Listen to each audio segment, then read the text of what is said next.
What does NASCAR, rugby, and golf have in common?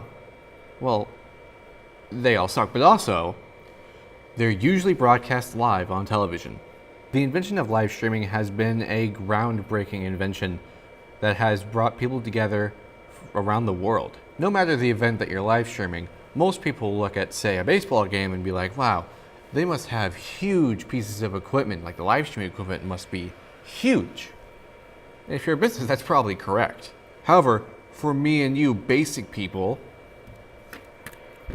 there's the VidiU Teradek. This little thing takes in any video feed via an HDMI port and broadcasts it to YouTube Live. And it's barely a pound. So how do you use this little piece of plastic? Well, that's what I'm going to be showing you today. My name is Devin Schreckengost, aka I can't find a clip for this mic, so I'm using a paper clip. And I'll be showing you how to set up the VidiU Teradek for live streaming. Just a couple quick notes before we start. I'm going to be defining these things over here. This is the board or switcher.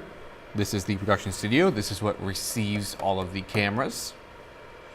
This is a placeholder camera that I need to actually turn on. And that will be camera 1 or the program. As you can see, we have a very, very artistic shot of the switcher here. By the way, the switcher is how you change cameras and the like. We also have 2 laptops here. We have a MacBook that is going through the playback right now. I just have, a swoop video, just nothing too extraordinary. And I have my computer, and we'll show why that's here in a second. And of course, the star of the show, the Teradek. Also, we have this TV, which is going to be used for showing you closer camera angles when I'm actually messing with this thing.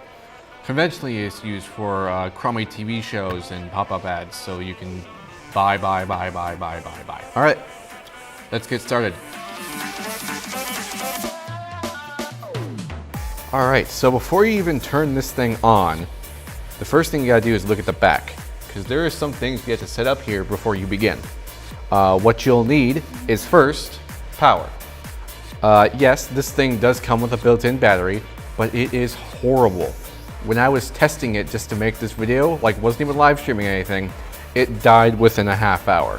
Usually our live streams go to an hour and a half, or 2 hours, or maybe even 3 hours. So if this thing died within barely even 30 minutes and wasn't even live streaming something, think about the quality of battery when it is live streaming. So before you begin, plug in your Teradek. And when you plug it in, you'll see a nice green light next to the lightning bolt, indicating that you have successfully put the charger on. Another thing you'll need is an Ethernet port. This is how we can get internet connectivity, so this thing can actually get to YouTube. Also, yes, this thing does have Wi-Fi connectivity. Do not use it. On our last live stream for the Alaska Airlines Classic, we were offline for 20 minutes because everyone in the gym was using the same Wi-Fi. We were not prepared for that. So just save yourself the trouble, plug in an Ethernet cable to this thing, make it wire connection. It'll save you so much time, it'll save you so much hassle. You won't even need to type in a password. So just need to plug it in, go. Next thing you'll need is an HDMI port, which comes from the production studio. This step should be pretty familiar for you guys who have worked with the production studio. You will need to take the output from the studio and plug it into this HDMI port. If you do this, this is how, this thing knows what to stream. If you don't do this, it'll just say no video on the front of it and you won't get anywhere. So let me do that now. So this little handy thing just plugs in right there. And then the other side goes to the output. All right, looks like we've got everything set up in the back here, minus the Ethernet cable. For this demonstration, I'll be using Wi-Fi. Yes, I know that's hypocritical, but in a real-world situation, use Ethernet. So let's turn this power switch on, and you'll see this lights up blue to indicate power, and swing it around. VidiU by Teradek. This means it is turning on, so just give it a little bit, because it takes a long time. So as you can see, we have the unable to connect. That's just because I'm using Wi-Fi. If you're using a wired connection, you shouldn't get this error at all. And if you do get this error, make sure the other end of the Ethernet cord is connected. So you guys may get a different screen when you turn this on. I'm assuming that you guys have started from completely square one. So in the front, it'll say please log in. It'll probably say something like 1080p. It'll say not ready. So the first thing you should do as soon as you get this, press menu, go down to system settings, and check for firmware updates. Chances are this thing is going to be vastly under its firmware. So you'll probably get something like this, current and update. Go ahead and click upgrade. For this demonstration, I'm not gonna update it, but you should definitely do that before you start live streaming, just in case the firmware you have currently installed is buggy, or it somehow like starts updating during your stream. Something like that is super possible. So it's just best to like right before you start streaming, update your firmware. It just saves you a lot of hassle. Also, another note, this whole video is more or less completely usable via the menu buttons, though I find that it is really a hassle to use it. So what we're gonna do is set up remote control. So if you go out of the menu, and on this screen, if you go down, you'll see an IP address. If you take this IP address and enter it into any browser, you will activate the remote client, which will let you control this thing via any computer. So I will go to my computer right now and I'll show you. All right, so we're at my computer now. So we're going to type in that IP address. Let's see, I probably already have it typed in, 10.47.47.101.209. Should work with any Wi-Fi. This works on Mac or Windows as well. It shouldn't matter what you use, though I recommend using Google Chrome because that works a lot better than Safari. When you have your IP address typed into the browser, click enter, and you should see a video logo. That means you are doing it correctly and you are activating the remote client, and soon it will be a breeze to get yourself on that live stream. All right, so this is the video client right here. As you can see, we have broadcast status, the connection status of the Wi-Fi, what your video settings are, and the battery. These are the buttons that will let you either go live right now, which will start the event that you have selected. We'll get to that in a bit. Or you can preview it and just make sure everything's working correctly.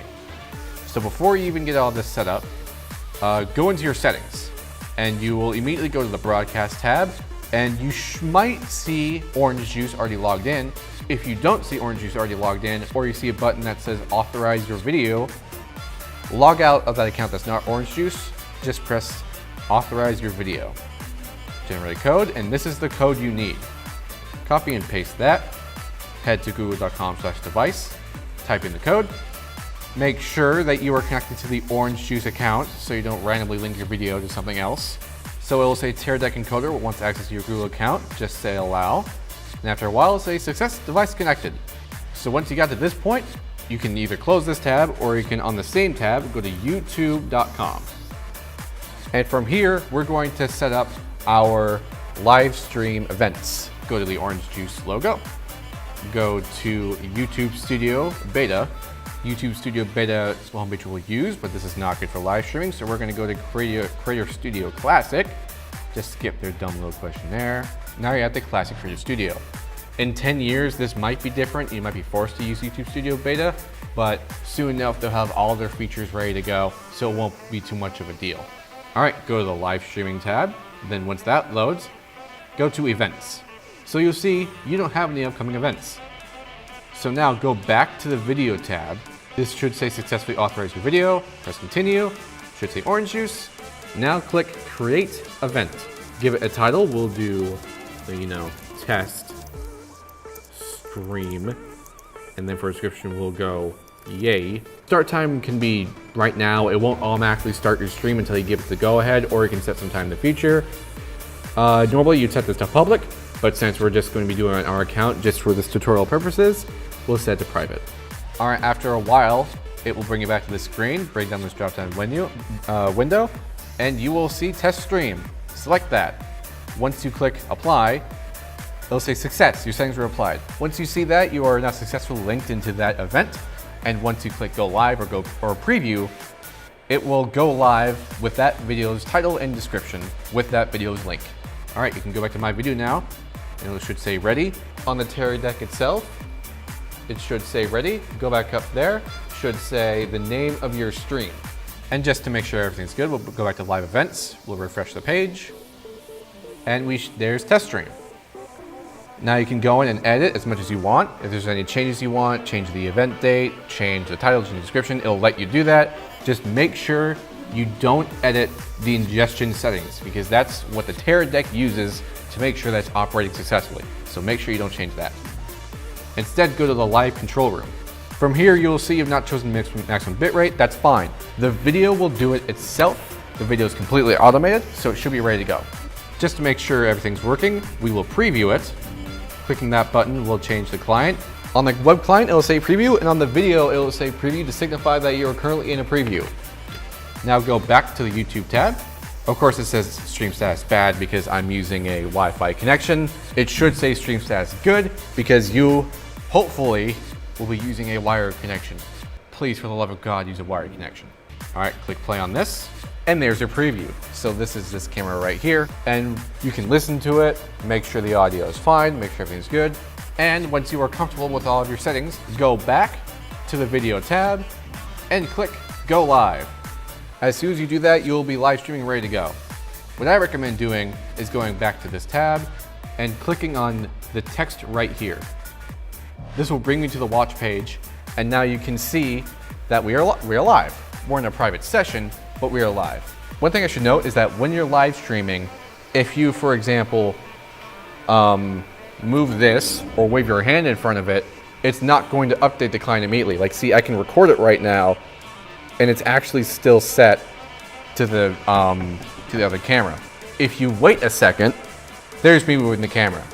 So as you can see, the live stream is a bit delayed. So if the stream doesn't start immediately, or if your actions are delayed, that's normal.